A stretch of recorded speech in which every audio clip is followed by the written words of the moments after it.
Bom, agora que está gravando, podemos iniciar. Vou colocar aqui no chat uma grade, a qual a gente vai procurar seguir. E vocês vão me dizer qual ponto nós paramos no último encontro.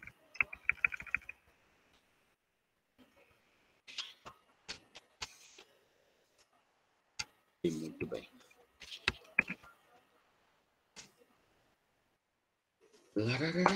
Muito bem. O texto para a leitura era o de Rafael de Jorge, era isso? E Luciano Nuzzo? Isso. E nós paramos em qual ponto no último encontro? O senhor pediu para a gente fazer uma breve explanação, mas não parou em algum ponto específico, não. Muito bem. Então, vamos partir do que está do que vínhamos seguindo no plano de aula. Nós terminamos o tópico relacionado às escolas criminológicas, vimos todas as escolas. Iniciaremos, portanto, as ideias, ou as proposições, ou as construções entre criminologia e direito penal. As escolas criminológicas que acabamos de ver no encontro passado, que finalizamos, melhor dizendo, elas representam um momento de extrema produção para o que vai ser o direito penal moderno, aqui fazendo um recorte, para o que será a modernidade do direito penal. As escolas criminológicas, portanto, elas representam momentos filosóficos, teóricos, científicos, técnicos, do que será a construção daquilo que os alemães e os italianos vão chamar de direito penal moderno, ou o direito penal da modernidade, ou o sistema penal da modernidade. E à luz, portanto, dessas construções das escolas criminológicas, temos, de uma forma ou de outra, mesmo com as conflituosidades entre os pensamentos das escolas, mas todas com proposições, com construções, né, do que hoje nós observamos como a estrutura do direito penal da modernidade, né, ou seja, as construções criminológicas que hoje, muitas delas, né, nós observamos no caso do direito penal brasileiro, do Decreto 2848 de 1940, nós observamos na parte geral do nosso código, ou seja, desde lá, da ideia da lei de introdução ou da lei de exposição de motivos do Código Penal, até o artigo 120, ou seja, do artigo 1º ao artigo 120, mas esses artigos precedidos, portanto, por uma exposição de motivos. E se estão tendo a disciplina de Direito Penal, Teoria Geral do Delito ou do Crime, deem uma olhada, se é que já não leram, a exposição de motivos do Código Penal brasileiro, que é dividida entre exposição de motivos de parte geral e parte especial. A parte geral vão identificar uma série das construções criminológicas, dessas escolas criminológicas que nós vimos, e toda a parte especial no que se refere, portanto, à construção tipológica do direito penal, aquilo que Juarez Tavares chama de o injusto penal, ou crimes ou delitos. Como dizia Maurício Ribeiro Lopes, nos anos 90, o Código Penal começa na exposição de motivos e não no artigo 1º. Né? Ou seja, a exposição de motivos ela tem a função de mostrar para todos nós qual a matriz de Código Penal que nós temos, pelo menos do ponto de vista teórico. Do ponto de vista operacional é outra questão, mas do ponto de vista da formulação teórica, da formulação científica, ou da dita formulação científica, a exposição de motivos mostra para todos nós qual o modelo de Código Penal que nós temos. E o pensamento crítico social italiano vai dar um contributo imenso para o que nós temos de direito penal denominado de moderno. É verdade que nos anos 20 e nos anos 30, essas construções de escolas criminológicas que vinham, ora por uma ideia humanista, ora por uma ideia da defesa social, ora por uma ideia bioantropológica, ora por uma ideia técnico-positivista, ora por uma ideia puramente dogmática, etc., ela sofre um hiato entre os anos 20 e os anos 30 na Itália, quando nós temos um período muito difícil naquele país, com a ascensão do fascismo e, portanto, a contaminação desse pensamento no direito, né? E, portanto, o Código Penal Italiano de 1930 é um código que não condiz com grandes construções, como, por exemplo, da Escola Clássica de Beccaria e Carrara, né? Da Escola da Defesa Social de Felipe Grammatica e Marc Ancel, enfim. Mas foi um momento, digamos, complexo da memória italiana. E o pensamento crítico italiano vai travar uma luta, né, com esse pensamento que procura construir o direito penal na Itália nos anos 30, e depois nós sabemos exatamente no que deu entre 1933, né, e 1945. Entre 1930 e 1945, como bem escreve Albert Einstein, né, no seu livro Escrito sobre os Anos Difíceis. Esse pensamento crítico, por causa do momento que a Itália vivia, e não nos esqueçamos, a maior parte das escolas, ou as principais escolas criminológicas, são todas italianas, né? Enquanto que os sistemas penais são todos alemães,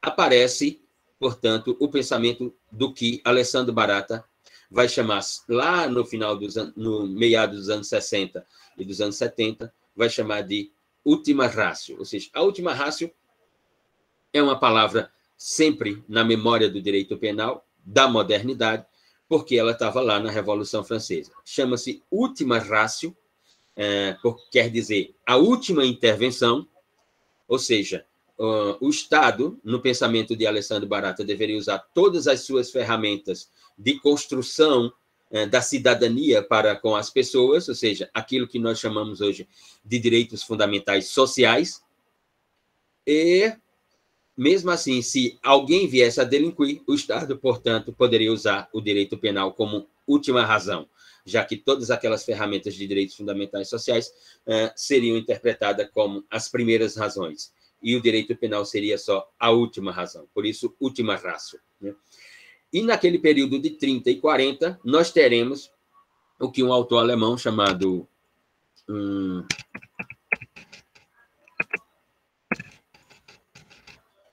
grande autor alemão, infelizmente falecido, se eu não me engano, em 2014, podem confirmar aí no Google, professor Winfried Hassmann, foi ministro do Tribunal Constitucional Alemão, do Bundesverfassungsgericht, tem livros de direito penal muito interessantes, iniciou uma construção teórica chamada direito de intervenção, que ficaria entre o direito penal e o direito administrativo, um direito intermediário, mas, infelizmente, não concluiu a sua construção teórica, também em função do seu falecimento.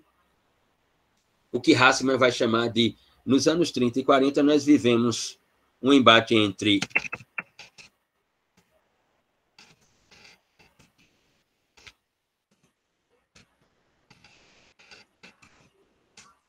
a prima ratio e a última ratio.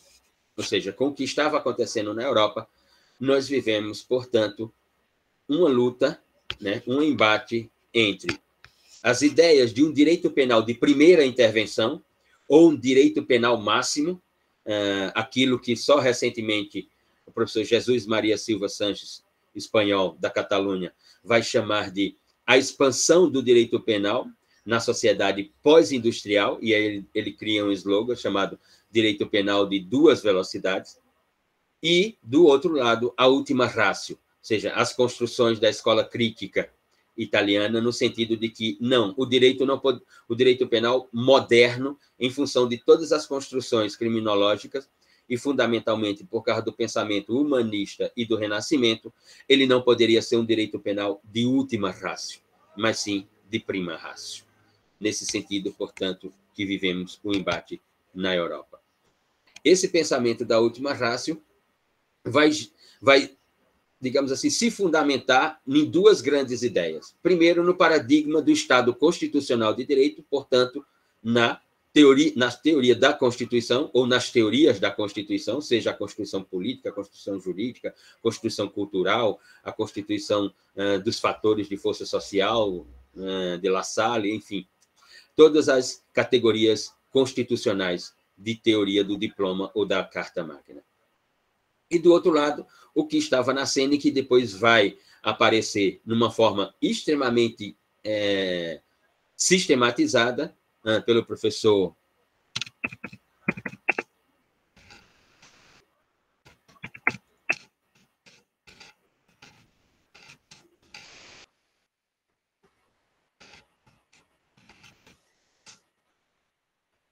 aquilo que, portanto, Luigi Ferraioli, na Itália, vai chamar de teoria do garantismo, quando escreve um livro chamado Diritto e Ragione, Teoria del Garantismo, e dentro desse livro ele dedica um capítulo denominado de Teoria do Garantismo Penal. E o que seria essa teoria do garantismo penal? Seria uma reunião de ideias construída pela criminologia, trazidas, portanto, para o direito penal, que funcionasse exatamente como um sistema de última ratio, ou seja, como um sistema de última razão.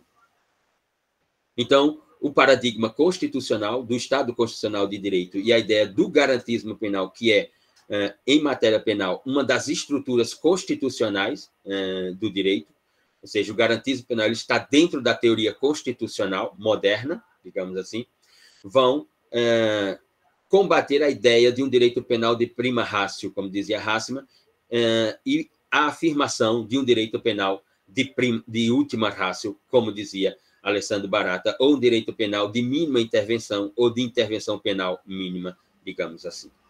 Esse paradigma, que só vem a aparecer no Brasil a partir do início dos anos 90, chega tardiamente ao Brasil, e mesmo chegando tardiamente ao Brasil, ele não tem o efeito que na Europa ele realizou, ou seja, não tem o efeito que na Europa ele conseguiu conquistar, digamos assim, que foi frear as ideias de expansão de um sistema de justiça criminal através de um código penal e de uma legislação penal extravagante.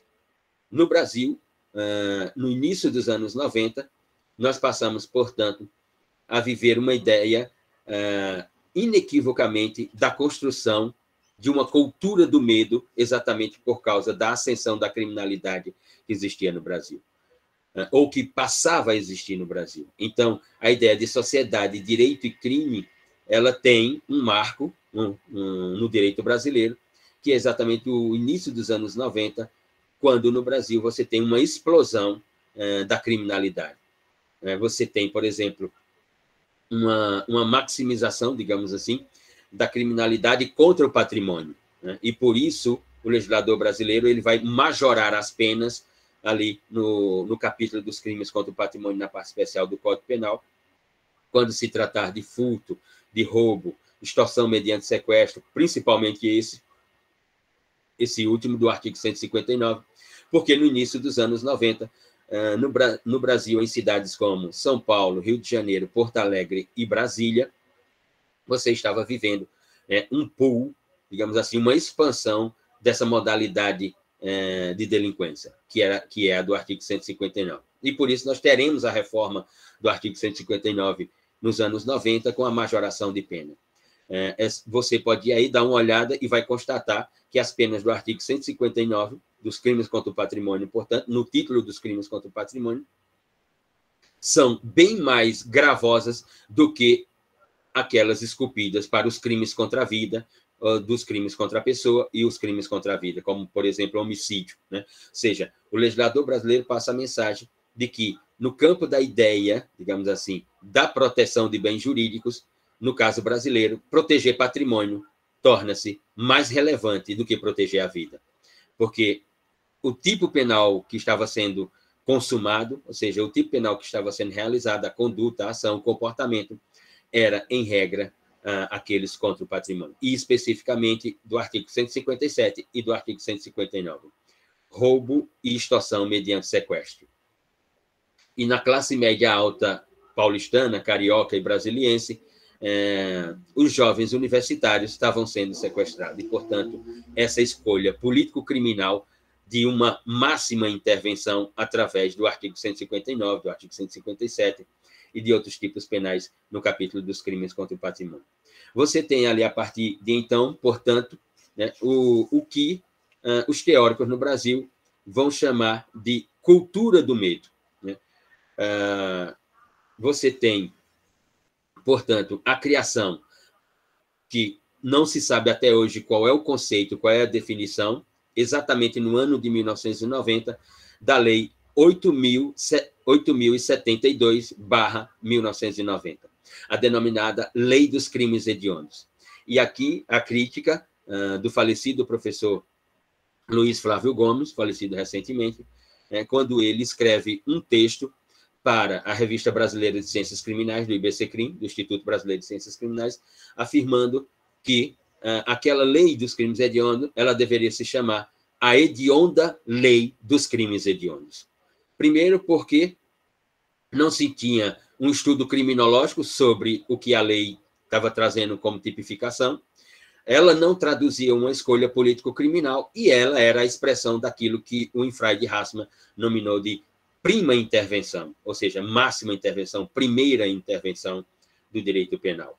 E que ela simplesmente reproduzia uma série de tipos penais no seu bojo, dentro do princípio da especialidade, que todos nós conhecíamos, mas que não tinha o conceito de hediondo, como, por exemplo, o artigo 159, ou seja, extorsão mediante sequestro como um crime hediondo, homicídio qualificado como um crime hediondo, e outras tipologias que trouxe originariamente a Lei 8.072. Então, o Estado brasileiro passa a efetivar uma produção legislativa que ela vai ficar conhecida no Brasil como exatamente a expressão de um direito penal de prima ratio. Né? Esse paradigma no Brasil da construção do medo ou de uma cultura do crime no medo, ou seja, aquele discurso de que o Brasil é um país da impunidade, existe uma cultura do crime no Brasil, as pessoas têm medo de sair às ruas, as pessoas têm medo de circular nas grandes cidades em determinados horários, mas isto era 1990. Nos anos 90, nós tínhamos uma população carcerária em torno de 190 mil apenados. E diziam alguns dentro do governo, alguns dentro da universidade, alguns especialistas do próprio Estado, diziam que nós tínhamos, portanto, em função dessa cultura do crime, ou seja, de uma impunidade das condutas delituosas, nós tínhamos estabelecido no Brasil o medo através do direito penal, que se fazia necessária uma máxima intervenção desse direito penal para ele, portanto, minimizar o aspecto de insegurança pública no Brasil. Bom, passaram-se décadas e nós estamos aqui com quase 800 mil apenados no sistema carcerário brasileiro e não me parece que a segurança pública, portanto, ela tenha sido melhorada. Não me parece que as pessoas sintam-se mais seguras andando nas ruas das grandes cidades, né? Ou mesmo das pequenas cidades, digamos assim. Então, esse estado de cultura do medo e de um direito penal do medo, ele elege aquilo que Eugênio Raul Zaffaroni, na Argentina, vai publicar um livro chamado O Inimigo no Direito Penal. Quem é o inimigo? No caso da nossa realidade, da realidade brasileira, o inimigo era aquele, inicialmente, que praticava os crimes hediondos. Esse era o grande inimigo. E, dentro da ideia dos crimes hediondos, duas tipologias. E, em primeiro lugar, os crimes contra o patrimônio, como roubo qualificado como crime hediondo, extorsão mediante sequestro como crime hediondo, e, no segundo plano, o homicídio qualificado como crime hediondo. Então, os sujeitos ativos do delito dessas condutas seriam, portanto, os inimigos. Nasce, no Brasil, nos anos 90, a ideia de inimigo. E essa ideia de inimigo, ela vai ser reproduzida no Brasil sem critério algum, ou, por exemplo, para autores como Nilo Batista, do Rio de Janeiro, fundador do Instituto Carioca de Criminologia, ela vai ter um método, digamos assim, porque a ideia a ideia de inimigo, ela vem parar no direito brasileiro por causa da construção teórica do professor. Vou colocar aqui.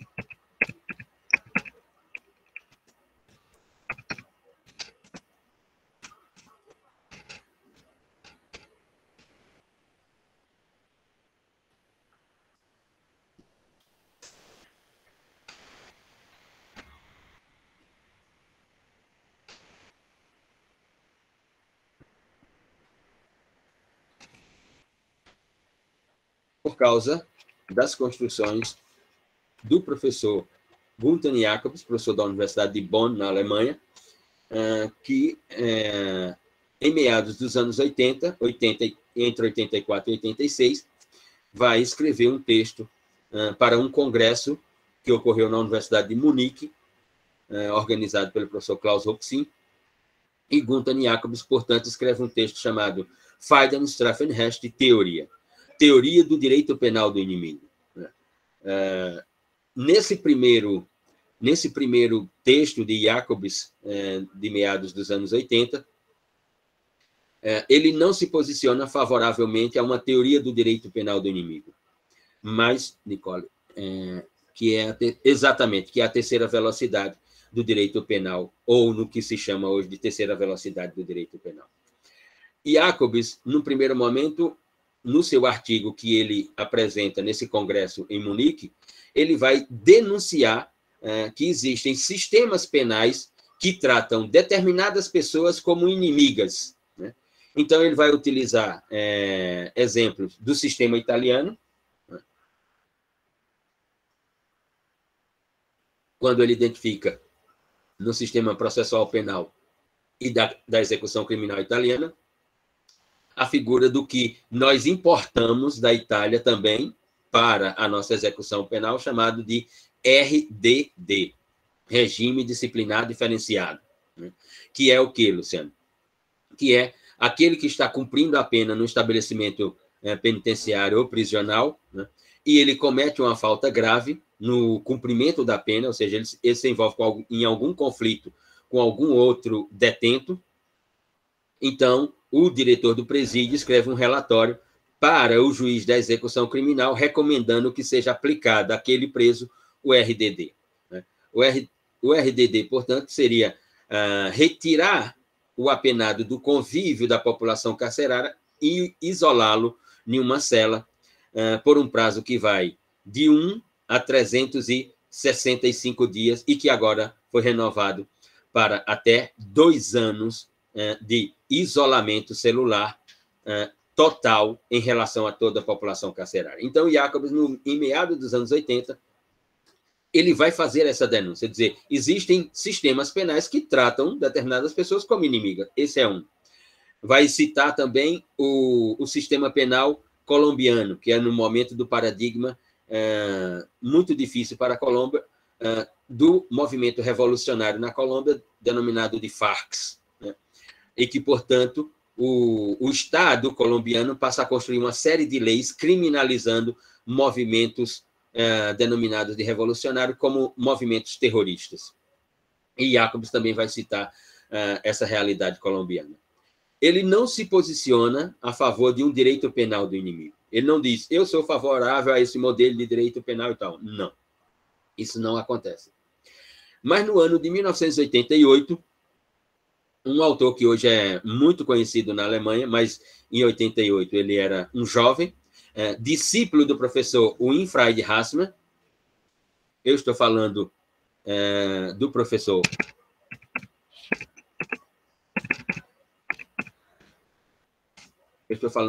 Felix Herzog, o italiano Herzog, o alemão Herzog. Em 1988, Felix Herzog, discípulo de Winfried Hassmann, descobre, portanto, cerca de 4 anos depois, descobre o texto de Jacobs na biblioteca do congresso que havia ocorrido naquela época. E, ao fazer a leitura do texto, Herzog publica um texto afirmando que o professor de Bonn, discípulo de Hans Felsen, o fundador do finalismo penal, Jacobs foi estudante de Felsen, do nazista Felsen. Jacobs foi seu monitor, Jacobs foi seu orientando de iniciação científica, Jacobs fez doutorado com Felsen e Jacobs foi seu assistente na disciplina de Direito Penal na Universidade de Bonn, na Alemanha. E Herzog vai diz que tem um professor em Bonn que é favorável à ideia de um direito penal do inimigo e que isso feriria a ideia constitucional do direito penal, ou seja, o paradigma constitucional e do garantismo penal a partir da realidade italiana, e que se espalhou por toda a Europa, e que, portanto, mesmo no dogmatismo, no normativismo alemão, o direito penal alemão ele era voltado, sem dúvida alguma, para a ideia de uma estrutura constitucional e do garantismo penal. E que aquele texto de Jacobs, ele contrariava, portanto, totalmente aquilo que existia na Alemanha. Porque Jacobs seria favorável a um direito penal do inimigo, ou seja, de um direito penal que vai eleger quem são os inimigos. Isso chega a Jacobs, e o professor Jacobs, então, se pronuncia dizendo que foi uma interpretação equivocada de Felix Herzog, de que ele, naquele texto, ele não se posiciona, ele apenas faz uma análise descritiva dos sistemas penais que têm, na sua estrutura normativa, previsões legais que podem indicar a eleição de um inimigo, e aí ele aponta quais são, e disse, mas eu não me posicionei favoravelmente a isso, mas já que me provocaram, agora eu vou me posicionar. E aí escreve um livro, né, do artigo nasce um livro, e aí nasce definitivamente a denominada Freudenstrafenrecht-Teoria, teoria do direito penal do inimigo. E aí Jacobs se posiciona e diz quem são os inimigos e por que ele é favorável ao inimigo. Inclusive, dividir no direito penal entre direito penal do cidadão, que seria esse direito penal da ideia constitucional e do garantismo penal, e do outro lado, um direito penal do inimigo. E aqui peço que tenham atenção, cuidado, ao lerem sobre o direito penal do inimigo, porque no Brasil é uma esculhambação. O que se chama de direito penal do inimigo no Brasil não é direito penal do inimigo. Ou seja, quando nós temos uma lei como a Lei 8.072 de 90, em que, em regra, os autores manualistas vão dizer que ela é uma expressão do direito penal do inimigo. Não, ela não é uma expressão do direito penal do inimigo. Ela é uma expressão do direito penal de prima ratio, do direito penal de primeira intervenção, mas não do direito penal do inimigo.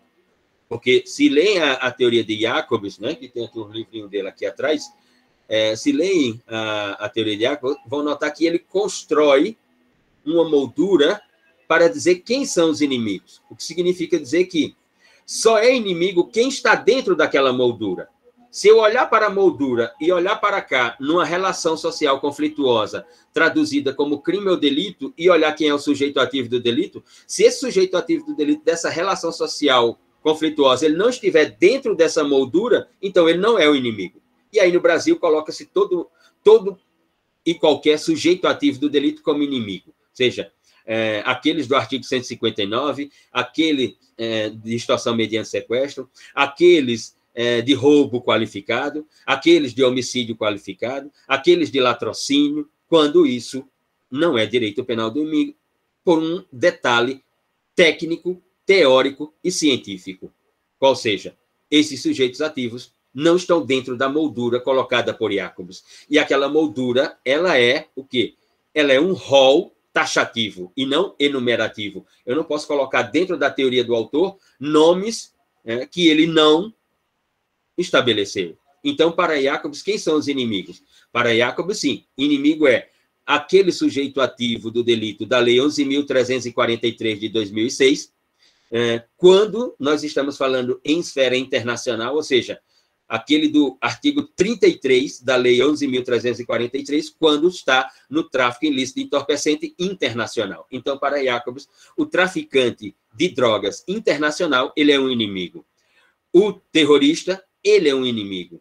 O traficante de arma, ele é um inimigo. O traficante de pessoas para a exploração sexual, para a exploração do trabalho, para a extração de órgãos, ele é o inimigo. Então, portanto, tem uma moldura. Fora daquela moldura, não dá para interpretar que nós estejamos falando, portanto, de uma ideia de inimigo, de maneira alguma.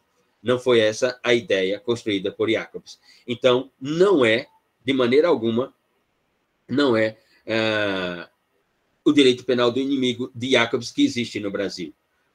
Porque no Brasil nós não temos, primeiro, obviamente nós temos uma legislação sobre terrorismo, mas até hoje não temos nenhuma, não conheço um oferecimento de denúncia ou uma prolação de sentença penal condenatória de alguém por terrorismo. Mas nós temos o sujeito ativo da Lei 11.343, do artigo 33 daquela lei.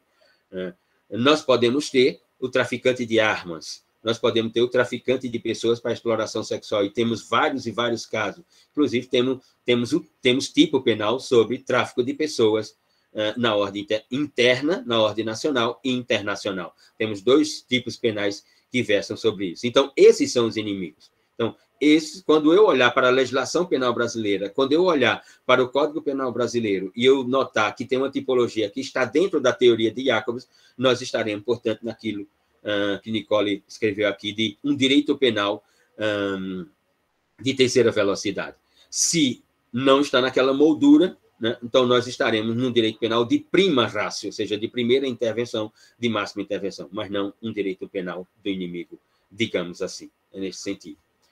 Ora, tudo isso vai aparecer o sociólogo polonês chamado Zygmunt Bauman para dizer, portanto, que a partir dos anos 90, não apenas no Brasil, mas nos países do leste europeu, principalmente com a derrocada da União Soviética e, portanto, a independência das repúblicas soviéticas no leste europeu, passamos a viver numa sociedade inequivocamente do medo. Uma sociedade totalmente do medo. O que ele vai chamar de mixofobia.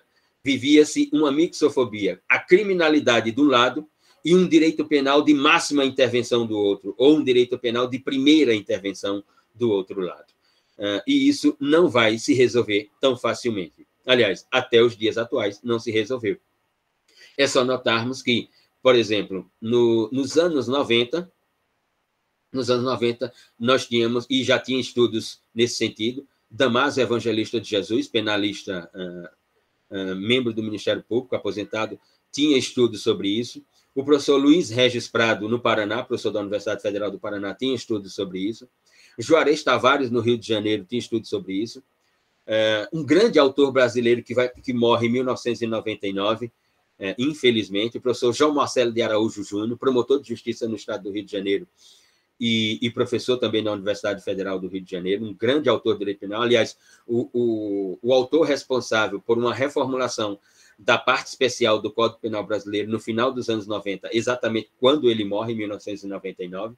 Entre 1997 e 1999, ele trabalhava na reforma da parte especial do Código Penal brasileiro, dos tipos penais do Código Penal brasileiro, e ele vem a falecer em 1999. Já tínhamos estudos que nós tínhamos em torno de 1.500 tipos penais na legislação brasileira, entre a parte especial do Código Penal e a legislação extravagante. Hoje temos estudos que informam que nós já passamos de 2.500 tipos penais catalogados, portanto, previstos na legislação brasileira, na parte especial do Código Penal e também naquilo que nós chamamos de legislação penal extravagante, ou legislação penal especial, nesse sentido. Ou seja, não resolvemos o problema de segurança pública, a criminologia não deu mais nenhuma solução, a política criminal no Brasil, é verdade que ela se voltou para determinadas matérias, mas o que ela produziu de normatividade também não resolveu o problema da insegurança e da prima ratio do direito penal brasileiro. Estou me referindo aqui às escolhas político-criminais no campo da violência doméstica, né? Não nos esqueçamos, nós tivemos a primeira lei em 2004, a Lei 10.886, que criou o tipo penal de lesão corporal doméstica, né? 2 anos depois, nós tivemos a edição da Lei 11.340, de 2006, conhecida como Lei Maria da Penha, né? Depois, e muito depois, só agora há pouco, em 2018, nós tivemos a edição da Lei 12.641, sobre também questões domésticas. Em 2019, a Lei 12.827, né, que vai criar tipo e também vai disciplinar a ideia da aplicação do que está lá na Lei 11.340, nos artigos 23 e 24, as restritivas, né, as medidas restritivas, e apareceu agora a Lei 14.188, sobre violência psicológica contra a mulher. Mas todo esse arcabouço normativo não fez a criminalidade diminuir. Pelo contrário, nós temos hoje um número de casos de violência contra a mulher, por exemplo, maior do que tínhamos em 2004, quando surgiu a primeira lei. O que significa dizer, né, por outras expressões, que a construção normativa do direito penal, mesmo quando tem um estudo criminológico, que é esse caso da violência doméstica, ou da violência contra a mulher, ou da violência contra os ascendentes ou descendentes, contra crianças e idosos, por exemplo, crianças, adolescentes e idosos, essa modalidade de violência, mesmo quando vem com o estudo criminológico, que é o caso da realidade brasileira, e com a produção da normatividade do direito penal se apropriando dessas construções criminológicas, nós não tivemos uma diminuição dos casos. Pelo contrário, nós tivemos um aumento, e um aumento significante das condutas delinquentes ou das condutas criminosas na realidade brasileira. Ou seja, nós não afastamos a insegurança e construímos uma segurança. Continuamos com a insegurança, só que agora nós temos 2.500 tipos penais, só que agora nós temos quase 800 mil pessoas no cárcere, e nós temos a mesma sensação de que a qualquer momento vai acontecer alguma coisa com a gente e seremos vítima de um crime. Ou seja, tudo isso não resultou em algo que pudesse, ou que pudéssemos dizer, houve uma evolução no processo civilizatório brasileiro. Pelo contrário. E à luz, portanto, de toda essa narrativa, que havíamos pedido que pudessem ler, portanto, o texto de Rafael de Jorge, para nós partirmos de lá sobre o que é criminologia e depois irmos para um outro tópico do programa, denominado, portanto, de direito penal e mass média, ou direito penal e os meios de comunicação social. Muito bem. Quem leu o texto, o que observou no texto, o que interpretou no texto? Bom dia, professor. Pode escutar? Consegue? Perfeitamente. Da leitura do texto, eu pude aprender que, além da definição inicial da relação de circularidade entre a teoria e o objeto, que foi até mencionada na aula passada, da implicação recíproca entre a teoria e o objeto e os desdobramentos disso, o texto encaminha para a indagação acerca do que seria a criminologia, do que é a criminologia. A abordagem dos autores Nutso e de Jorge é diferente das formulações que haviam sido propostas para responder e para teorizar com respeito a tal questionamento. Mas, para além disso, a abordagem dos autores ela realiza uma crítica às construções dos autores Scherer e Hess, que propõem como cerne das elaborações deles justamente a ação. Quanto à indagação, o que é a criminologia, os autores de Jorge e Nutso, eles esquadrinham uma teoria segundo a qual a criminologia ela seria uma teoria que compreenderia outras 4 teorias: a teoria reflexiva, a teoria da definição, a teoria do poder e a teoria da decisão.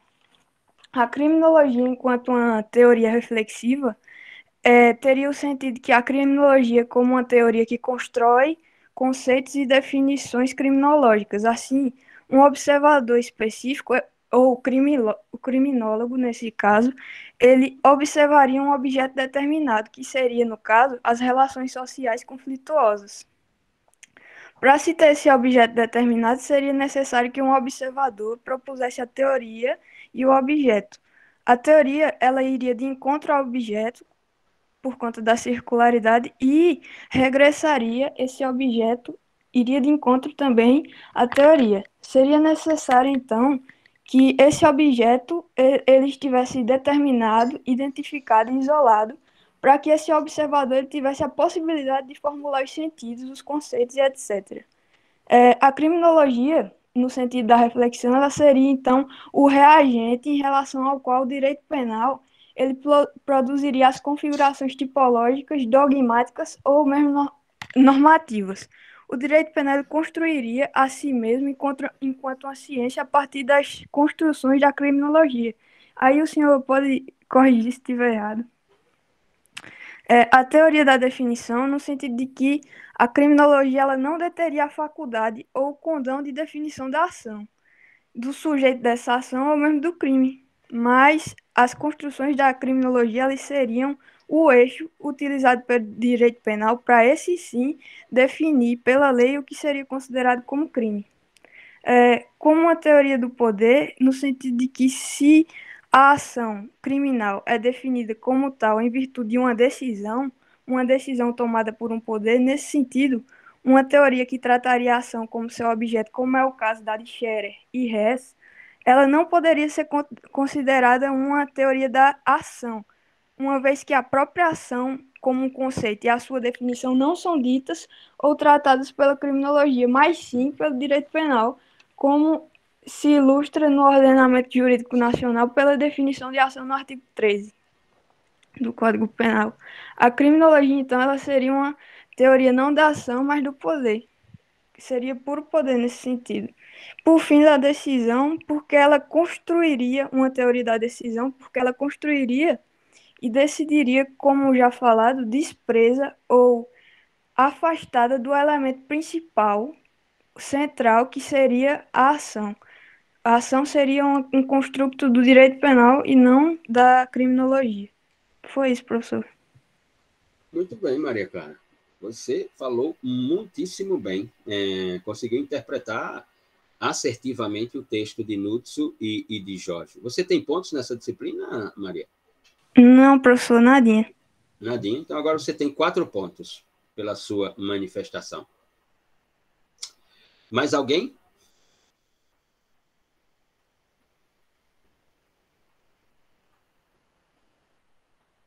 Ruth Micaela. Bom dia.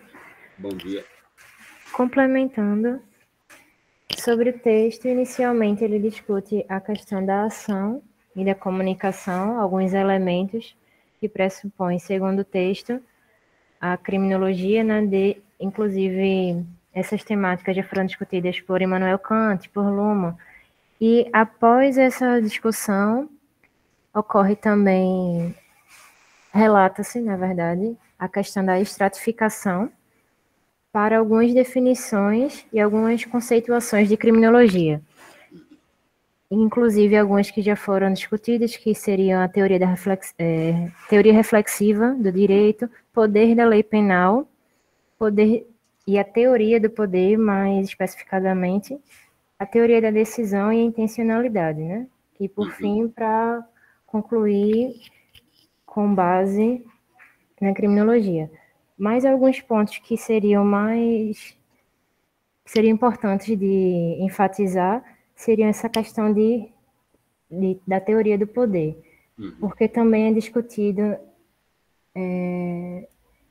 definida a criminalidade em teórica, informal, e é mais precisamente nessa parte informal que acontecem essas relações de poder entre o sujeito e, basicamente, o Estado, né? E a partir daí vão tratar das relações sociais no sentido da legalidade, da ilegalidade, e também, mais precisamente nesse ponto do texto, eu discuti também a questão da moralidade, porque, como já foi relatado anteriormente, tratou-se um pouco dessa questão do dever legal, mas também há alguns recortes no texto que tratam da moralidade, mas não necessariamente do tratamento da lei, da sanção penal, Sim, no sentido da moralidade, mas que ela possa ser vista e encarada como uma forma de que venha a evitar o crime, a prática do crime, a ação, né? Conforme o texto, que ele discute essa questão da ação. Pode falar, professor. Que é uma ideia kantiana, né? Quando você vai lá na Fundamentação da Metafísica dos Costumes de Kant, no capítulo 4, quando ele começa a responder que é direito penal, que é processo penal, né? e ele vai legitimar a pena por uma questão fundamentalmente moral, de retribuição, de castigo, quando Kant diz, abre aspas, o homem que não respeita o ordenamento jurídico não merece o conceito de cidadão, fecha aspas. Ele está dizendo, portanto, que a aplicação da pena ela é uma retribuição por uma ação praticada numa relação social e que, portanto, essa ação ela negaria o ordenamento jurídico. Então, a resposta do ordenamento jurídico é: você negou o ordenamento jurídico, mas é o ordenamento jurídico que faz de você um cidadão. Essa ideia de Kant faz Luhmann ter uma ideia extraordinária, né, no sentido de deslegitimar ou mostrar outra face. Eu penso que eu me expressei equivocadamente. Não deslegitimar, mas mostrar uma outra face daquilo que Jean Rousseau, né, daquilo que Rousseau chamou de um contrato social. Porque na ideia de Rousseau, somos nós que legitimamos o contrato social, né? Somos nós que, portanto, damos legitimidade à democracia. Quando, na ideia de Luhmann, por causa desse pensamento de Kant, que vai dizer que o homem que não respeita o ordenamento não merece o conceito de cidadão, então não é o homem que constrói o que é a cidadania, é o ordenamento que constrói o que é a cidadania. Então não é o homem que constrói o que é o contrato social, é o contrato social que constrói o que é o homem, porque se não for o contrato social, então nós estaremos no estado de natureza, vai dizer Luhmann, com base em Hobbes, né? Então, o contrato social ele vem para civilizar a todos nós. Então, o ordenamento jurídico vem para frear a nossa selvageria, segundo Kant, e civilizar a todos nós. Concedendo o quê? Cidadania. Se eu respeito o ordenamento jurídico, eu sou um cidadão. Então, eu sou uma pessoa civilizada, eu sou um civil, um cidadão. Estou num governo civil. Se eu não respeito o ordenamento jurídico, eu sou, portanto, anticivil, sou anticivilizacional. Então, o que resta a mim? A punição, o castigo através da pena. Isso. E só para finalizar, para além do estudo do direito penal, a criminologia trata da reflexão dessa disciplina do direito penal e, citando uma passagem do texto, a criminologia é uma teoria que afirma ter um objeto, sujeito e objeto, ou seja, o agente da ação e o crime, não necessariamente propriamente dito, mas essa ação desviante que pode vir a causar um crime, mas a partir disso nós já podemos estudar o que ocasionou essa ação, o sujeito, então é para além do ordenamento jurídico, a criminologia. É isso, obrigada. Tem pontos, senhorita Ruth? Sim, apenas 2. Tem mais 2. Certo, obrigada, bom dia. Lembre-se no dia da prova. Certo. Mais alguém leu o texto? Ô, professor, tá me escutando, Luciano? Sim, estou escutando, João. Professor, é possível extrair também do texto de Rafael de Jorge que ele apresenta que não funciona com as coisas na prática como na teoria, como até o senhor disse aí da proteção deficiente no caso das mulheres. Ele diz, por exemplo, que não se trata apenas da parte codificada do direito, que se reflete, mas muitos outros pontos também. Aí você pode até remeter também ao que o próprio Beccaria disse no Justiça das Penas, 1674, quando ele diz, olha, você pode impor uma pena de morte às pessoas, que não vai fazer com que as pessoas parem de praticar isso. Por quê? Porque existem outros fundamentos que fazem com que as pessoas pratiquem até o conceito de desvio. Por quê? Porque não importa o grau da punição. O que importa é nas palavras de Beccaria, é a certeza de que a pessoa vai ser punida. Então, assim, aparentemente o que eu consegui extrair do que de Jorge e Nusa falaram é que muitas coisas não funcionam na prática como era para funcionar na teoria. Sim, sim. Nos anos 90 eu não recordo exatamente quem é o autor, né? Mas nos anos 90 no Brasil, eu não sei se é Damásio, Evangelista de Jesus, enfim. Os anos 90 foram tempos no Brasil de grandes construções de frases no direito penal, né?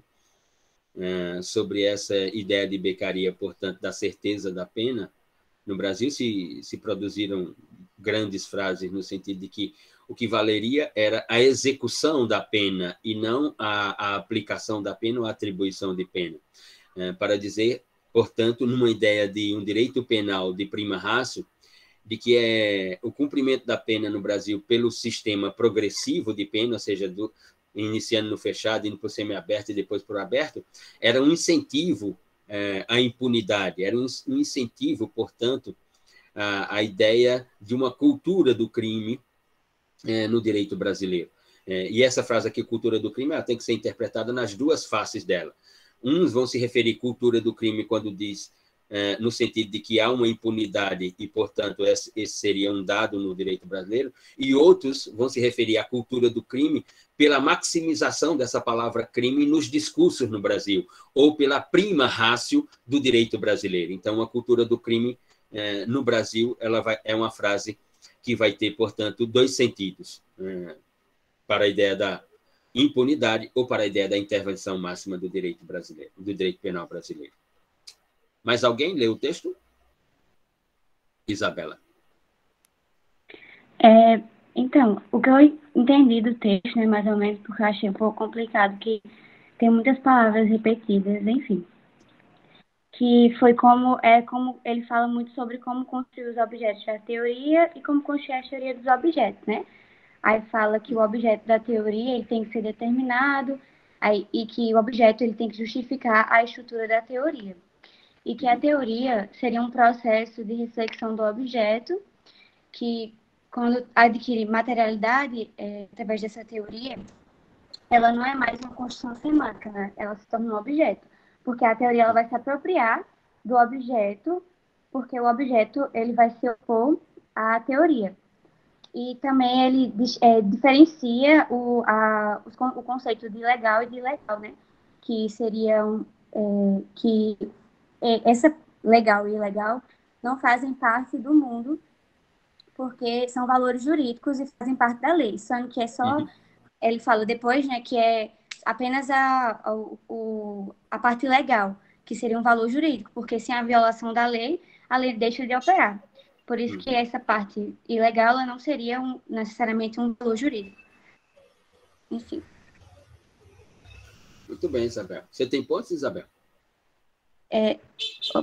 Não. Tá, então você tem 2 pontos agora. Tá bom. Bom, então vamos lá. Depois de todas as descrições colocadas aqui, o texto de Jorge Nuzzo é inicialmente uma crítica à concepção teórica de natureza criminológica dos professores alemães Sebastian Scherer e Hess, 2 grandes autores alemães, né, 2 grandes autores alemães reconhecidos no mundo da criminologia internacionalmente, e que o texto de Jorge foi produzido exatamente para fazer uma crítica às ideias teóricas desses 2 autores. Escrito inicial, a versão original é em inglês, né, escrito para um livro sobre criminologia da Universidade de Oxford, né, no sentido de informar que aquelas proposições de Scherer e de Hess não correspondem exatamente ao que é a criminologia. O texto pode traduzir dificuldades de leitura, e aqui é proposital, no sentido de que faz necessário ler textos, na minha interpretação, do ponto de vista metodológico, faz necessário ler textos com essa profundidade e com essa complexidade linguística. Nicole, tenho algumas dúvidas, professor. Certo, Nicole? Você pode colocá-las em seguida, sem dúvida. Faz necessário, portanto, a leitura desses textos para que vocês se familiarizem com textos dessa profundidade e dessa complexidade. E mesmo porque os textos dos manuais de direito no Brasil são, para não dizer outra palavra, são ridículos, né? Porque não oferece profundidade alguma, em regra, uma linguagem extremamente superficial, né? Que não provoca ideia alguma em você, né? E se provoca alguma ideia, ela é da profundidade de uma poça, né? Na calçada de casa. e que, portanto, se você não dominar uma linguagem diferente dentro dos discursos do direito, ou seja, se você não tiver na linguagem um diferencial, então você será igual a qualquer um no direito. E qual será, portanto, o exercício profissional que você terá a ofertar, né, de contributo à teoria da sociedade? Né? E mesmo quando você for partir para a competitividade no mercado de trabalho, no mercado profissional, que é um mercado extremamente competitivo pelo número de profissionais que tem, e, em regra, esses profissionais têm uma formação muito parecida, e, portanto, se você tiver uma linguagem diferente, ou seja, diferente no sentido de complexidade, de profundidade, de significado, ou seja, se você tiver uma linguagem de condensação teórica, e não nos esqueçamos que direito é pura linguagem, se você não tiver uma linguagem, você não sabe o que é o direito, né? Para você estar no direito, ele exige que você tenha uma linguagem, né? Seja ela superficial ou profunda, mas você tem que ter uma linguagem. E se você tiver uma linguagem com algumas diferenciações em relação à maioria, obviamente que você terá um destaque no mundo jurídico. Se você tiver a mesma linguagem de todos os outros, você será só mais um no mundo jurídico. Por isso existem os grandes autores e existem os outros, nesse sentido.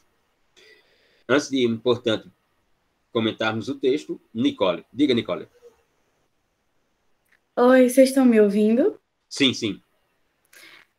Então, na verdade, o texto eu achei muito interessante, porque no começo eu não estava compreendendo muito ele, e aí, à medida que foi passando os tópicos, né, eu fui tendo, na verdade, mais entendimento, e aí, no fim, quando eu completei, li e tal, eu conversei com a Anitta sobre o texto, sobre o que ele falava, para ver se eu tinha entendido mais ou menos o que ele queria passar. Nicole, antes de você continuar, e para você e para todos, quando se vai ler um texto, a primeira preocupação não tem nem que ser se entendeu ou se não entendeu. Mas a primeira observação que devemos construir é: o texto que eu li, ele me causou interrogações, ele me provocou interrogações, ele me provocou inquietações, ele me deixou com a cabeça pensando várias alternativas sobre o que é criminologia, ou o que é direito penal, ou o que é constitucional, ou o que são direitos humanos, ou o que é processo civil, processo penal. Enfim, quando eu leio o texto me provocou, ou seja, ele me fez refletir sobre a matéria a qual ele está tratando. Se o texto fez isso, o texto cumpriu a função. Se vamos compreender ou não o que o autor escreveu, isso é secundário. O fundamental é se ele nos provoca a ter ideias, e ideias, em regra, sobre as quais nós não temos certeza. Se ele provocou isso, então ele cumpriu a função. Então esse texto cumpriu a função mesmo, Uhum. porque realmente ele faz muito pensar.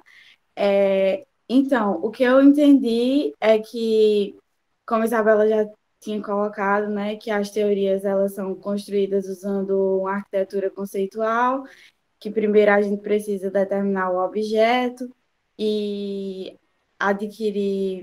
atribuir identidade a ele, ou seja, né, a partir da diferenciação entre o objeto e o resto das coisas.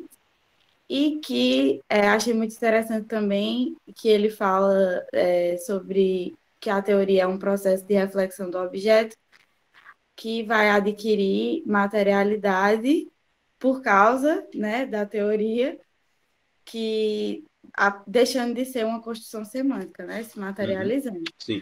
Aí ele chega na parte das diferenças. Vai ter a circularidade, depois a diferença.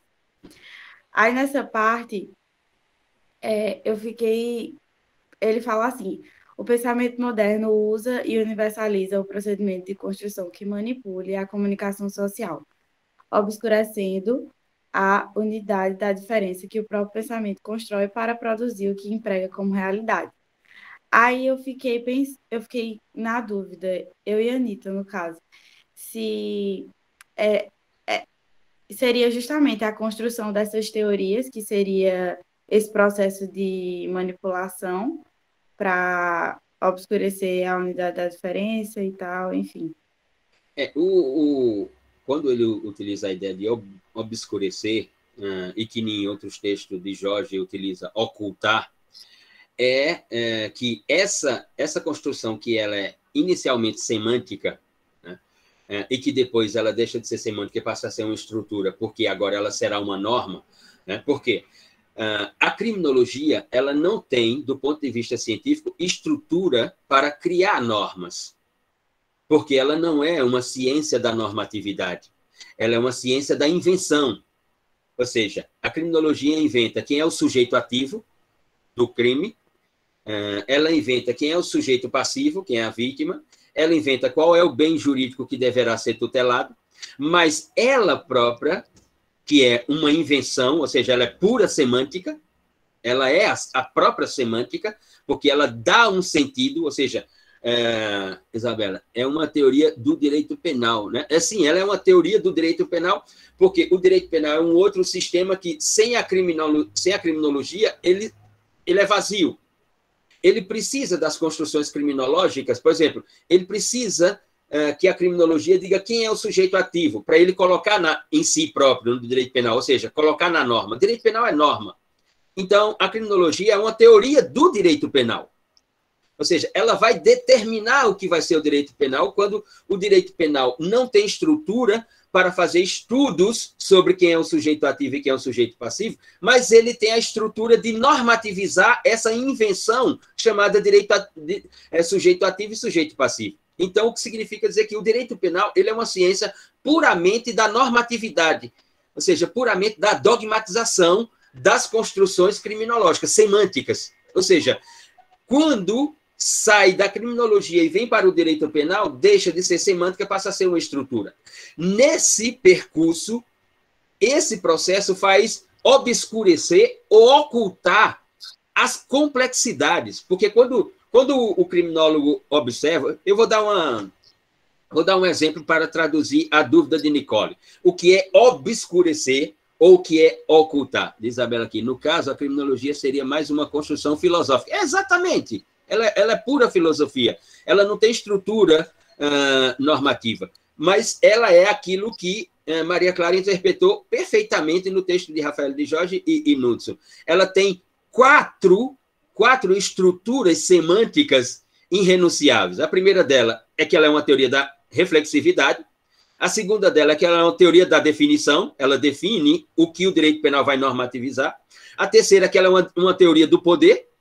E, finalmente, ela é uma teoria da decisão.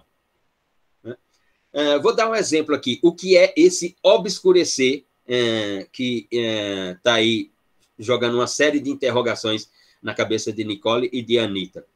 Antes, deixa eu ver aqui, Tayana. Como construção semântica, o pensamento de Kant cabe aqui.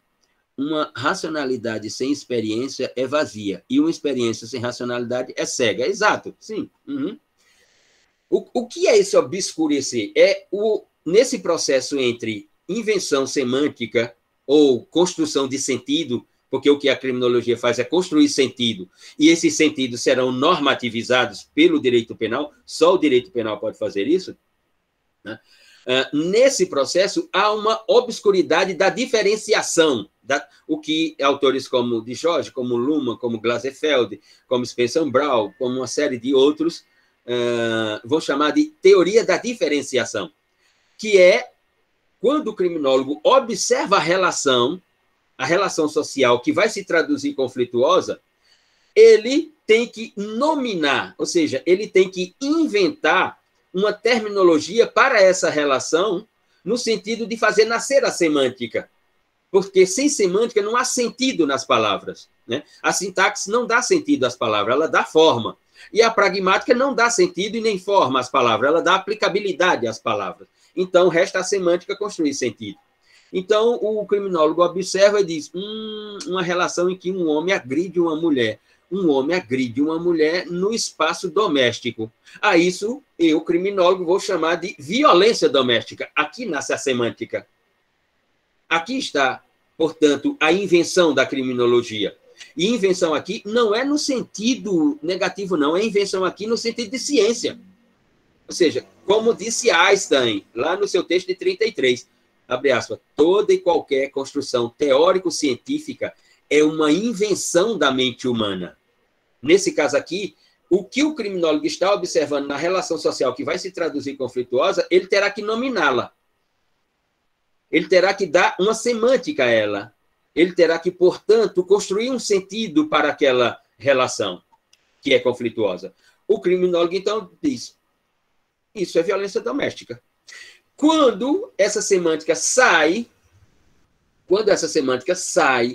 para ir para a normatividade, porque o direito penal precisa normativizar isso, quando o direito penal normativiza, criando, por exemplo, a Lei 10.886 em 2004, o direito penal vai chamar isso, vai ressignificar, através de uma linguagem própria chamada tipologia penal, né, que só ele tem essa linguagem, ele vai chamar isso de lesão corporal doméstica.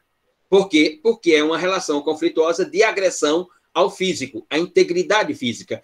E dentro do direito penal, o capítulo responsável por esses tipos de crime ou delito é exatamente o artigo 129, que traz o tipo penal de lesão corporal. E aí é acrescentado a esse artigo, portanto, a nominação de lesão corporal doméstica. No parágrafo 9º do artigo 129, vem uma lei e constrói. Onde está a obscuridade aí da diferenciação, Luciano? Onde está a ocultação das complexidades? É que nada é simples. Ou seja, tudo é complexo, principalmente as relações humanas são complexas. Peguemos esse caso, portanto. Vou dar aqui um exemplo empírico. Né? Um rapaz é casado com uma mulher, ele tem 2 filhos, eu estou falando de um caso concreto.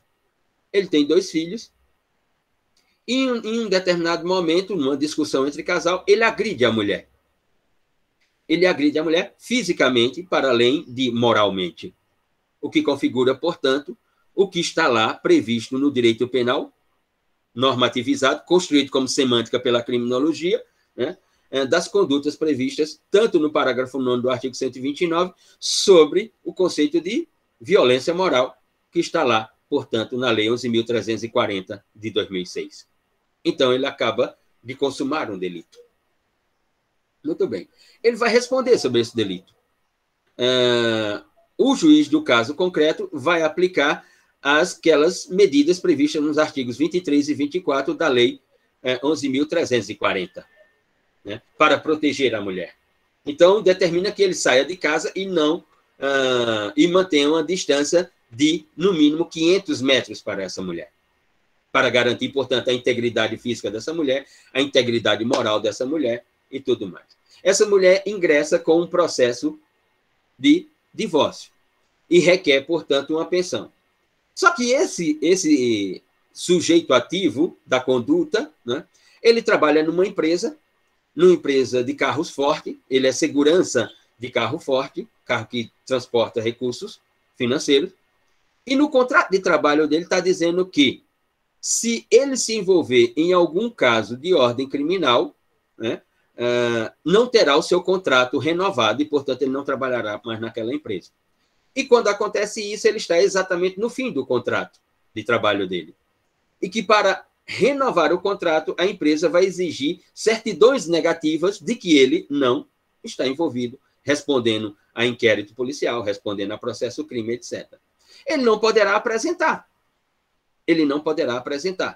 Por quê? Porque ele está respondendo agora a um processo de natureza que está lá, de natureza jurídico-criminal, que está lá no artigo 129, no parágrafo 9º do artigo 129 da parte especial do Código Penal. Ele, então, fica sem trabalho. Ele fica sem trabalho e não tem dinheiro para pagar a pensão dos filhos. A norma oculta essas complexidades. A criação da norma oculta essas complexidades. Aquilo que pareceu como uma solução se traduz ocultamente também como um problema, porque desconsidera as complexidades, que é obscurecer as complexidades, que é ocultar as complexidades, que é minimizar as complexidades. De Jorge, em outro texto, chega, inclusive, a afirmar assim, que é fulminar as complexidades. É nesse sentido da ocultação. Entendi, professor. É que ele botou manipulação, aí eu fiquei Porque é uma manipulação, porque, veja, isso vai ficar mais claro mais à frente no texto, quando ele fala sobre congruência e incongruências. E que já era que foi essa parte aí de Jorge vai tirar de Kelsen. Porque Kelsen dizia o seguinte: vamos construir a norma, né, no direito positivo, porque ela exercerá a função de frear a selvageria humana. Sim. Então, eu construo o artigo 121 para o quê? Para o artigo 121 ser aplicado? Não. Não. Eu construo o artigo 121 exatamente para ele não ser aplicado. Ou seja, para as pessoas saberem que tem um artigo 121 que diz: se Luciano Nascimento matar João, Luciano Nascimento vai responder. E se essa morte de João for um homicídio simples, Luciano vai responder por uma pena de 6 a 20 anos. Se for na forma qualificada, por uma das qualificadoras, das tantas qualificadoras que lá estão previstas, Luciano vai responder por uma pena de 12 a 30 anos. Então, qual é a ideia? A ideia é criar o artigo 121, né? Construir uma congruência com o artigo 121 para que Luciano não pratique a ação de matar alguém, para que todos nós que estamos aqui não pratiquemos a ação de matar alguém. Mas, como dizia Kelsen, essa construção da congruência ela é construída em cima de uma incongruência, ou seja, vai aparecer alguém que vai negar o artigo 121 e vai matar alguém. Como, Nicole? De uma violação, né? Exato, vai aparecer alguém que vai violar o artigo 121. E é o que o de Jorge diz. A construção da norma, ou seja, transformando semântica em normatividade, é uma iniciativa de congruência em algo que é incongruente. Veja, por que é que nós temos... E aí, faz 2 semanas, um pouco mais de 2 semanas, foi publicado o Anuário da Segurança Pública no Brasil, né? Do Fórum de Segurança Pública brasileiro, que sai todos os anos. Nós tivemos em torno de 24 mil homicídios registrados nesse país. Mas as pessoas não sabem que tem o artigo 121. Então, mesmo sabendo que tem o artigo 121, por que as pessoas continuam matando outras pessoas? Por quê? Porque esse processo da criminologia para o direito penal é, como diz Jorge, é uma iniciativa, é um pensar na ideia de construir congruência quando todos nós sabemos que na estrutura é incongruente. Alguém vai praticar um delito. Alguém vai praticar um delito contra o patrimônio. Alguém vai praticar um delito contra a integridade física do outro. Alguém vai praticar um delito contra a vida do outro. Alguém vai praticar um delito contra a honra do outro. Então, é congruência com incongruência. Essa iniciativa congruente, ela oculta a incongruência na estrutura. É nesse sentido. Entendi. É tanto que depois ele fala: o direito é a unidade da sua diferença. Exato. Que é o sistema que observa e opera através da oscilação entre um valor e outro. Aí, no fim, ele fala: a violação sem a violação da lei, a lei deixaria de operar. Ou seja, a própria violação da lei regula a lei. Exato. Aí ele começa a falar sobre as pessoas que não vão agir em conformidade com a lei, que seria um desvio, e resultaria numa punição. E a última coisa que eu tenho para falar é nessa parte da criminologia, que ele começa a destrinchar, né, sobre os 2 criminólogos que ele fala. Isso. E ele fala assim: naturalmente, os indivíduos não têm uma conformidade de comportamentos que garantam essa ordem social vigente. E aí é por isso que a gente precisa de todo esse regimento, né? Tipo, é um mal necessário. Enfim, foi isso. Tá certo, você tem 2 pontos, Nicole. Se nós olharmos, veja, essa última parte que Nicole se referiu, do texto de Jorge. Enquanto indivíduos, nós somos iguais, porque somos todos indivíduos, homens, mulheres, e LGBTQI+, e todas as outras siglas que existirem. Enquanto indivíduos, nós somos iguais. Enquanto cidadãos ou cidadãs, nós somos diferentes. Aqui está a tradução disso. enquanto seres humanos, nós somos iguais. Mas enquanto cidadãos, dentro do contrato social, ele nos torna diferentes. Existem cidadãos e cidadãos. Existem cidadãs e cidadãs. Por exemplo, a normatividade do direito penal, no caso brasileiro, estabelece que a imputabilidade penal, ela se dá a partir dos 18 anos completos. Então, só comete crime no Brasil quem tem 18 anos completos. Quem não tem 18 anos completos não comete crime no direito penal brasileiro. Essa é uma diferenciação. Nós somos todos iguais, mas quando chega nessa norma aí, agora somos diferentes. Luciano, com seus 45 anos, né, comete crimes. José, com seus 17 anos, 11 meses, 29 dias, ele não comete crime. Aqui está a diferenciação. Nós somos iguais, mas, ao mesmo tempo, somos diferentes. Porque o que nos torna diferentes não é a humanidade de cada um. O que nos torna diferente é exatamente essa construção normativa do direito que estabelece as diferenciações entre nós. Por isso que ele vai dizer, se a norma não for violada, ela perde a operacionalidade.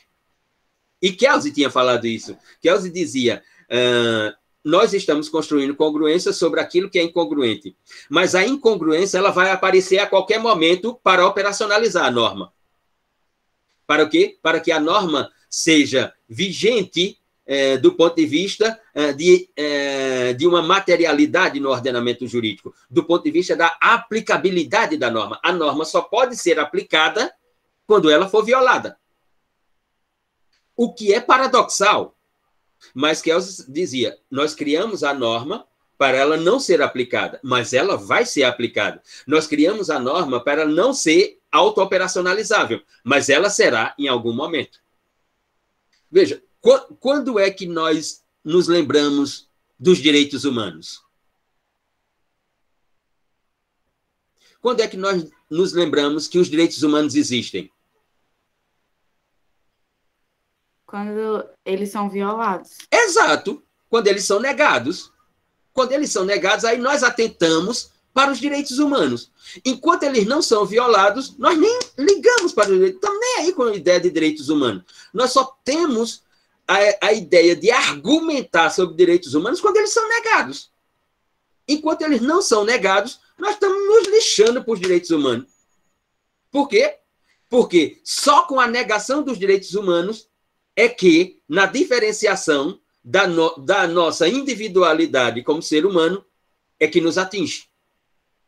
Inclusive, foi até algo que eu estava estudando em Constitucional Positivo ontem, que quando a professora vai explicar sobre os direitos humanos e, enfim, sobre o que seria dignidade humana, ela explica justamente falando que não é fácil a gente definir o que é ou não dignidade humana. Na verdade, é mais fácil a gente definir o que não é dignidade humana, tipo escravidão, homicídio, enfim, a partir dessa definição do que não é dignidade, a gente constrói o que poderia ser posto como direitos humanos, enfim. Exato. Isso que você acabou de dizer, Nicola, por exemplo, conceituar liberdade. É difícil. Agora, conceituar a não liberdade é fácil. Conceituar dignidade é difícil. Agora, conceituar a indignidade ou a ausência de dignidade é fácil. Né? Eu sempre costumo dizer, dignidade para mim é eunice. Eunice é a dignidade para mim. Né? E por quê? Porque a ideia, por exemplo, conceituar igualdade. É difícil saber o que é igualdade. Agora, quando nós olhamos, construímos facilmente um conceito sobre desigualdade. É o que diz de Jorge no outro texto. E que ele se apropriou dos ensinamentos de George Spencer Brown, o autor britânico do século XX, da primeira metade do século XX, até a primeira metade do século XX, que ele é do século XIX e vai até a primeira metade do século XX, quando falece. Quando Spencer Brown dizia que tudo na vida tem dois lados. Então, se eu falo de liberdade, a liberdade é uma parte, da qual a outra parte é a não liberdade. Se eu falo de dignidade, a dignidade é uma parte, da qual a outra parte é a não dignidade. Se eu falo, portanto, de qualquer fenomenologia, ela não vai ter apenas uma parte, como a ideia de igualdade. Dijors diz, a igualdade é uma parte da qual a outra parte é a desigualdade. Então, conceituar desigualdade é tranquilo. Agora, conceituar igualdade torna difícil. Ou seja, observar uma face de uma fenomenologia não é algo difícil. Agora, observar as faces de uma fenomenologia é muito difícil. Qual é o papel da normatividade? Ocultar as complexidades que estão nas fenomenologias, a partir dessas fenomenologias como criações semânticas. Por isso que Dijors e Nuzzo iniciam o texto, aliás, o texto é construído para fazer uma crítica a Sebastian Scherer e a Hesse, né, para fazer uma crítica a esses dois autores, a partir da apropriação que eles realizam de ação para dizer que a criminologia é uma ciência da ação. Quando ela não pode ser uma ciência da ação, por quê? Porque ela não inventou essa semântica chamada ação. O conceito de ação com o qual... e a criminologia não trabalha com o conceito de ação. Quem trabalha com o conceito de ação é o direito penal. E o direito penal trabalha com um conceito de ação construído primeiramente por Aristóteles e depois ressignificado pelo filósofo e matemático alemão Leibniz. Então, a criminologia não diz qual é a ação em homicídio. Ela não diz qual é a ação em matar alguém. Quem diz isso é o direito penal. Tanto que Franz von Liszt vai dizer assim, o direito penal é uma ciência, e recordando, né, que direito penal para ele era criminologia, política criminal, dogmática penal e bem jurídico protegido. Então, dizia Franz von Liszt lá em 1890, ele dizia assim, o direito penal é um direito da ação da pessoa física. Ou seja, o direito penal, para ser direito, ele precisa, um direito de intervenção quando a norma é negada, né? Ele precisa que ocorra uma ação comissiva ou omissiva, já tratamos sobre isso aqui. E para Franz von Liszt, inequivocamente, uma ação humana. Quando ele inventa o sistema causal naturalista, o primeiro sistema penal, né, ele vai dizer assim, o direito penal é a tradução de uma ação humana que modificou o mundo exterior. O que é que ele está querendo dizer? Ou seja, quando há um crime de homicídio, quando alguém mata outrem, essa ação ela modifica o mundo exterior, ou seja, ela modifica a sociedade, a ideia de teoria da sociedade. As pessoas passam a dizer assim, puta, houve um homicídio hoje em Campina Grande, vai aumentar a insegurança, vai aumentar a criminalidade, vai não sei o quê. Ou seja, essa ação, ela transforma o mundo exterior. Só que essa ação, ela não é inventada pela criminologia e ela não é inventada pelo direito penal. O direito penal se apropria dessa ação dos conceitos aristotélico e de Leibniz, desses dois autores que organizaram o conceito de ação. A criminologia é inicialmente, e essa é a crítica contundente, e aí sim, é de deslegitimação das teorias de Scherer e de Hesse, porque essas construções, segundo Dijors e Nuzzo, já parte de um equívoco, né, em afirmar que a criminologia é uma ciência da ação ou uma teoria da ação. Ela não é, ela não pode, porque ela não inventou a ação. Né? Mas ela é o quê? Ela é inicialmente uma teoria reflexiva. Reflexiva por quê? Sobre a relação social que aconteceu. O criminólogo está refletindo sobre o que ele está vendo ali ou sobre o que chegou como narração de um fato acontecido. Então, alguém diz assim, olha, criminólogo, ali no bairro, em Campina Grande, por exemplo, no Catolé, no Alto Branco, João matou Maria. Ele começa a refletir sobre essa narrativa para o quê? Para ele inventar a semântica. Quando ele inventa a semântica, o direito penal chega e diz, opa, eu preciso disso para ser direito penal. O direito penal vai e normativiza. Por isso que ele diz que, na ideia de teoria reflexiva, a criminologia é uma teoria do direito penal, nesse sentido. Ou, por exemplo, a teoria, no momento seguinte, como bem se referiu Maria Clara, a criminologia ela é uma teoria da definição. Através da semântica, ela inventa definições. Ou seja, ela inventa conceitos, ela inventa não apenas conceito ou definições. Na própria construção de conceito e definições, ela estabelece distinções entre o que é crime e o que não é crime. Na ideia filosófica, semântica. Porque quando isso vai para o direito penal, aí sim é o direito penal que vai dizer o que é crime e vai dizer, portanto, o que é lícito e o que é ilícito. Ou seja, é a lei penal que finalmente vai dizer o que é isso. Ela é uma teoria do poder. Por quê? Porque mesmo não construindo um conceito de ação, mesmo a criminologia não sabendo o que é ação, ela constrói toda essa realidade chamada de fenômeno do crime pelo direito penal. Então, ela é uma teoria do poder. Ou seja, se não fosse a criminologia, não existiria o direito penal. E lembre-se, para Franz von Liszt, se não tiver criminologia, não pode ter ciência criminal. Porque o direito penal tem que ter dentro de si a criminologia, dizia Franz von Liszt. E ela é uma teoria da decisão. Ela, com as suas escolhas, com as suas definições, com os seus conceitos, com as suas distinções, ela faz nascer decisões nesse mundo que nós vamos chamar o mundo do fenômeno do crime, que envolve os sujeitos, que envolve a norma penal, que envolve bem jurídico, que envolve tudo isso. Agora, tudo isso, para esses dois autores, é construído por uma intencionalidade psíquica. Essa intencionalidade psíquica está no observador. Por isso que eu falo sempre para os estudantes, procurem se auto-observar. Em qual sentido, Luciano Nascimento? Não há saber, não há conhecimento sem o observador.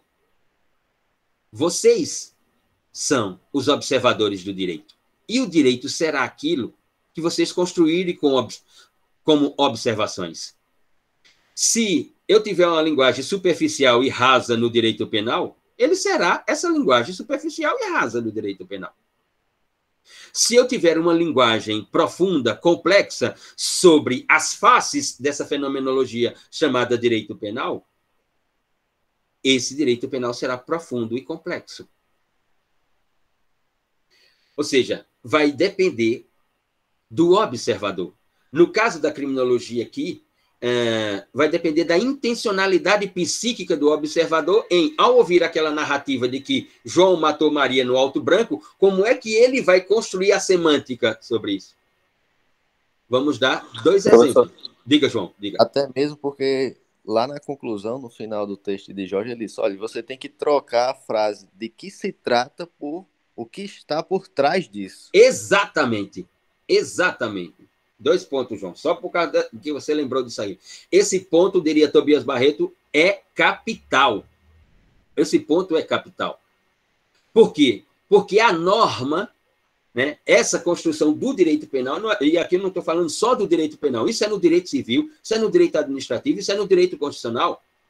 A norma tem como uma das funções ocultar essas complexidades, ou obscurecer essas complexidades, ou, como diz de Jorge em outro momento, até fulminar essas complexidades. Porque é fácil. Eu estar passando numa rua, né? Eu sou o observador, né? E o senso comum faz isso o dia inteiro. Qual é o observador mais famoso da história das civilizações?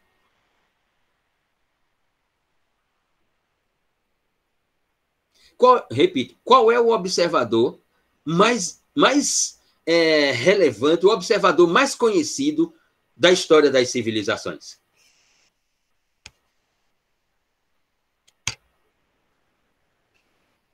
É aquela senhora que bota a cadeira para fora na calçada no final da tarde para ficar falando da vida dos outros. Para ficar dizendo, olha, a filha de fulana está saindo com o filho de cicrano. Olha, o filho de cicrano está envolvido com não sei o quê, com aqueles não sei da onde, de não sei da onde. Ela é a observadora mais famosa da história das civilizações. Por quê? Porque ela oculta as complexidades. Sim, a filha de fulana está saindo com o filho de cicrano, mas por quê? A isso ela não responde. Porque ela é a observadora com intencionalidade psíquica. Qual é a intencionalidade psíquica daquela mulher que bota a cadeira na calçada para falar da vida dos outros? A intencionalidade psíquica dela é simplesmente falar da vida dos outros. E, de preferência, falar negativamente da vida dos outros, e não positivamente. Peguemos um dado concreto sobre o fenômeno chamado crime. Qual foi a construção de César Lombroso sobre a ideia do sujeito ativo do delito? E qual foi, na escola positivista do direito penal, na escola criminológica positivista do direito penal italiano?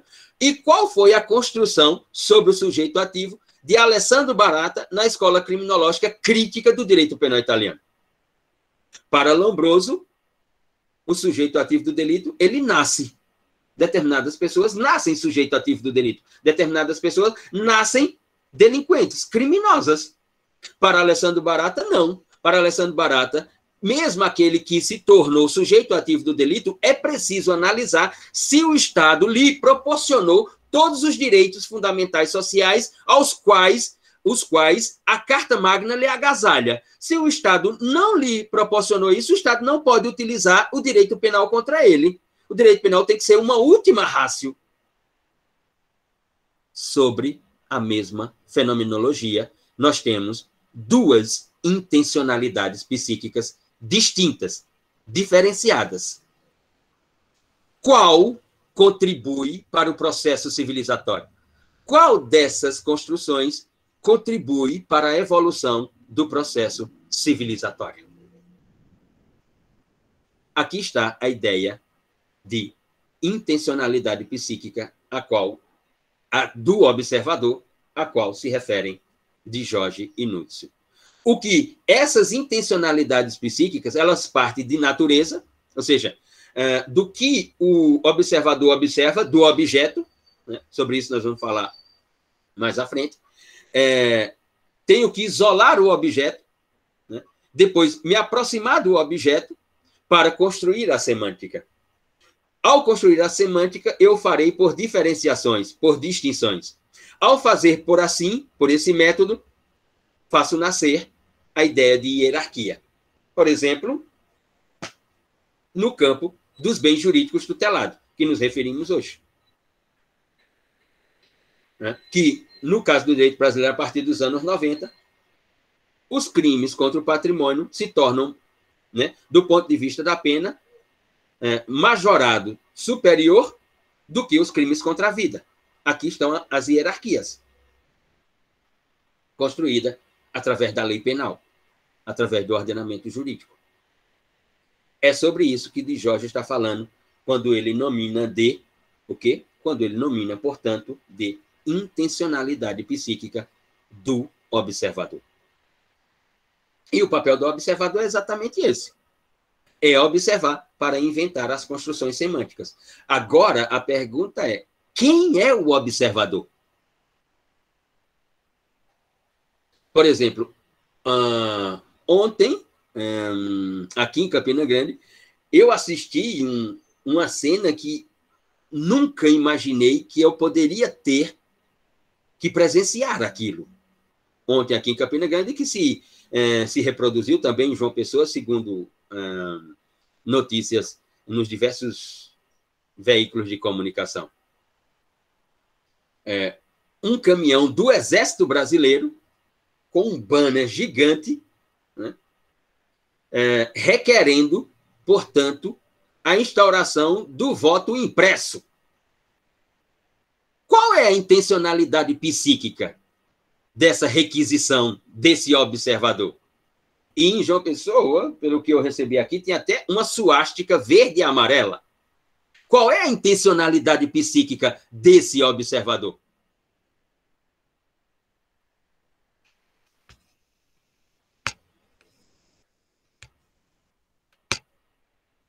O que é que eu posso interpretar como intencionalidade psíquica desse observador?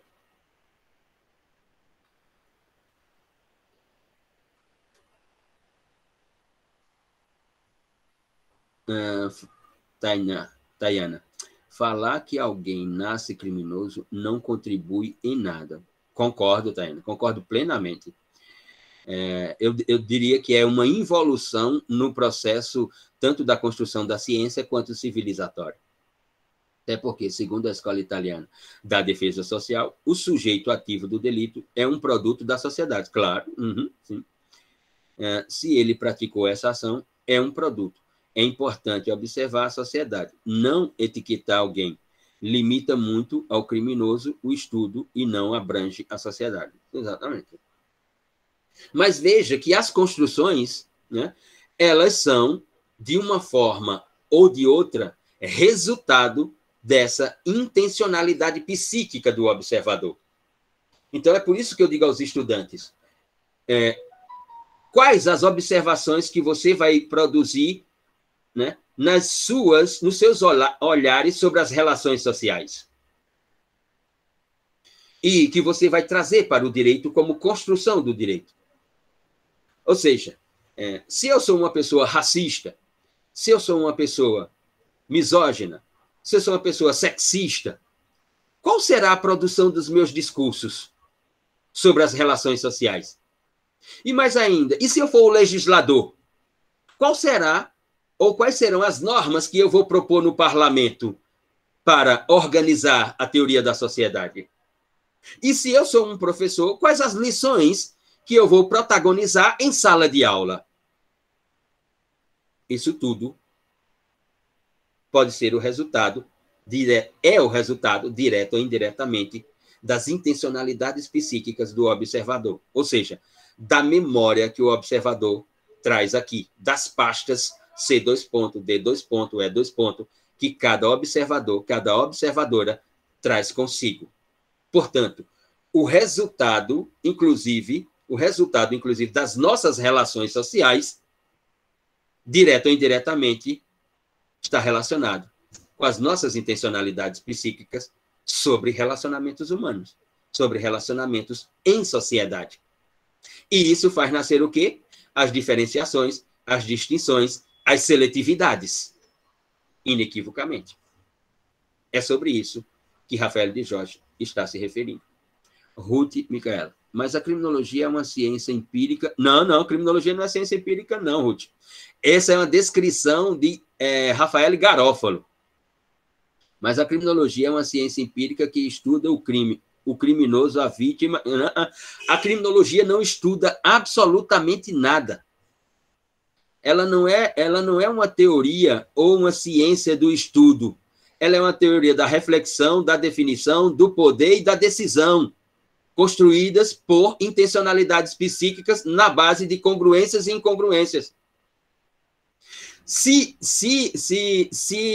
a criminologia fosse, né, uma ciência ou uma teoria empírica de estudos, ela chegaria à conclusão de que a norma não poderia ser construída. Por quê? Porque a norma, de uma forma ou de outra, vai ser sempre violada.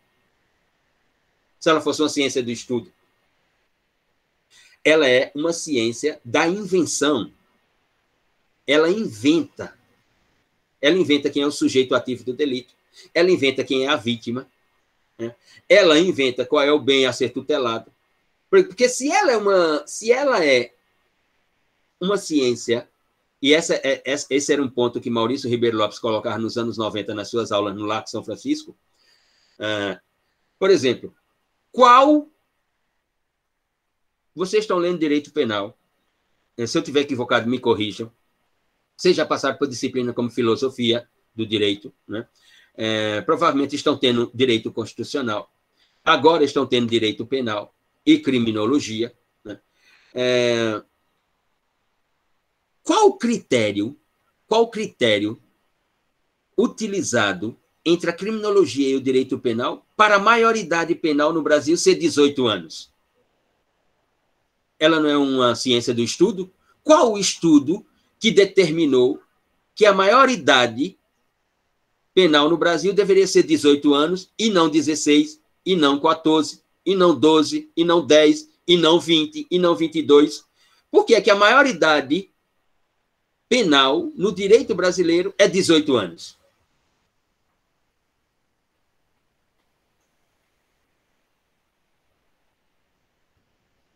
Exato, nenhum. Maurício Ribeiro Lopes dizia assim, alguém pegou uma moeda, jogou para cima e disse, se der cara, vai ser tantos anos. Se der coroa, vai ser tantos anos. Deu coroa, pronto, é isso que vai ser. É uma invenção. Porque não tem nenhum estudo criminológico que diga que vai ser 18 por causa disso. Não, não. A imputabilidade, e olhe mais, que quando a criminologia, né, nas suas escolas, chega à ideia de imputabilidade, ela ainda constrói algo mais extraordinário ainda, semanticamente falando, porque é pura semântica. Porque o de 18 anos comete crime. O de 17, 11 meses, 29 dias, não comete crime, comete ato infracional. Isso não é pura semântica? E quando a lei normativiza isso, aí deixa de ser semântica, passa a ser direito penal. Ora, e quando a criminologia chega a inventar o Instituto da Imputabilidade Penal, o que é que ela faz? Diz que tem os imputáveis, os semi-imputáveis e os inimputáveis. Cria 3 distinções na imputabilidade, 3 diferenciações na imputabilidade.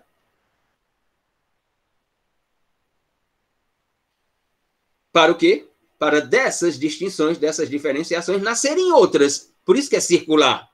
Por isso que de Jorge diz, é circular. Entre o observador e o objeto, entre o observador e o objeto, entre a intencionalidade psíquica e a natureza. Por quê? Porque criando conceitos como imputável, semi-imputável e inimputável, depois eu vou ter que também fazer distinção, porque aí nasce a ideia, a semântica de construir distinção entre o que é pena e o que é medida de segurança. Pena é aplicada aos imputáveis, medida de segurança é aplicada aos semi-imputáveis e aos inimputáveis. E se torna tudo circular.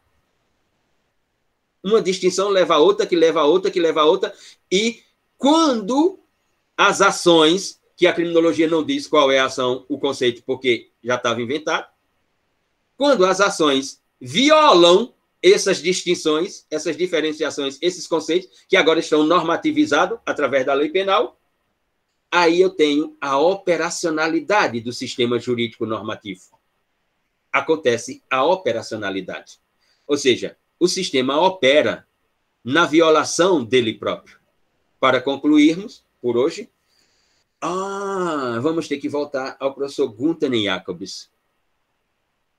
Quando Gunther Jacobs, lá de Bonn, aparece e fulmina a teoria dos bens jurídicos protegidos. Vocês estão estudando direito penal. O professor já deve ter falado assim, o direito penal tem como finalidade exclusiva proteger bens jurídicos e subsidiária outras finalidades, como controle das massas, etc, etc, etc. Gunther Jacobs vem e diz, direito penal não protege bens jurídicos. Não existe essa questão de proteção aos bens jurídicos. O direito penal se autoprotege. Por quê? Porque o direito penal ele é norma pura. Ele é só normatividade. E no campo das tipologias, que é onde está o outro campo denominado de bens jurídicos protegidos, vida, sexualidade, integridade física, honra, etc., que é no campo das tipologias, quando a norma é violada, aí os autores dizem, a norma do artigo 121 protege a vida. E Jacobs vem e diz, não, o artigo 121 não protege a vida. O artigo 121 se autoprotege, porque quando ele é violado, quando ele é negado no caput, na norma primária, que Kelsey chamou de norma primária, ele se auto-reafirma com a norma secundária, a sanção criminal. Então, não há proteção de bem jurídico, só há autoproteção do direito penal. Não existe uma teoria de proteção dos bens jurídicos. Existe uma teoria de reafirmação do poder normativo da lei penal tipológica, porque ela é negada na taxatividade, na descrição do modus operandi praticado pelo sujeito ativo do direito, e ela é reafirmada na norma secundária, que traz a ideia de sanção criminal, pena. Ruth. Pode-se afirmar que o termo empírico foi utilizado porque a criminologia não se preocupa com o conteúdo normativo a ser aplicado ao delinquente, mas reflete sobre o delinquente como ser, assim como a vítima e o controle social. Essa ideia empírica na criminologia, ela foi impressa por Garófalo exatamente para construir um conceito de criminologia. Ou seja, quando Garófalo, porque até Garófalo, a palavra criminologia não existia. Tratava-se do quê? De sociologia criminal. As relações sociais que se traduziam conflituosas. Então, a isso dava-se o quê? Um estudo no campo da sociologia. Como queriam tratar como fenômeno do crime aquelas relações sociais que se traduziam conflituosas, então, sociologia criminal. Quando o Garófalo vem e publica o seu livro Criminologia, então crime, de crime, e logia, estudo sobre o crime, então seria um estudo empírico sobre uma relação social concreta, um fato, algo que aconteceu, traduzido como conflituoso. Então, a criminologia seria um estudo sobre relações empíricas traduzidas como conflituosas. Mas, para esses dois autores, não, porque ela não estuda a relação. O criminólogo, com a sua intencionalidade psíquica, observa a relação e, sobre ela, ele começa a construir semântica, nominações, conceitos, definições, mas não estudo.